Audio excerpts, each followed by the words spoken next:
തിരുവോണത്തിന്റെ വരവറിയിച്ച ഇക്കുറിയും മറ്റന്നാളിൽ തേക്കിൻകാട് തെക്കേ ഗോപുരനടയിൽ ഭീമൻ പൂക്കളം വിരിയും. കാലങ്ങളായി തേക്കിൻകാട് മൈതാനത്ത് ഒത്തുചേരുന്ന സായാഹ്ന സൗഹൃദ കൂട്ടായ്മയുടെ ആഭിമുഖ്യത്തിൽ ഞായറാഴ്ചയാണ് കൂറ്റൻ പൂക്കളം ഒരുക്കുക.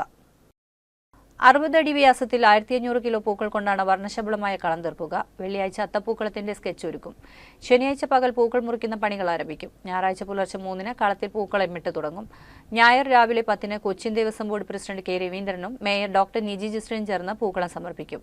മുന്നോടിയായി ഓണാഘോഷങ്ങളുടെ പതാക ഉയർത്തൽ രാജൻ ജെ പല്ലൻ MLA നിർവഹിക്കും. തുടർന്ന് കിഴക്കുംപാട്ടുകര കുമ്മാട്ടി സംഘത്തിന്റെ കുമ്മാട്ടി താളമേളങ്ങളും അരങ്ങേറും. രാവിലെ 10:30-ന് തൃശൂർ വാദി ഗുരുകുലം വിദ്യാർത്ഥികൾ അവതരിപ്പിക്കുന്ന പഞ്ചാരി മേളവും നടക്കും. എൽസില ഹെയർ കണക്ട് സൗജന്യ കേൾവി പരിശോധന, മികച്ച ഓഡിയോളജിസ്റ്റുകളുടെ സേവനം, മികച്ച ബ്രാൻഡുകളുടെ ശ്രവണ സഹായികൾ, ഹോം വിസിറ്റ് സൗകര്യം. എൽസില ഹെയർ കണക്ട്.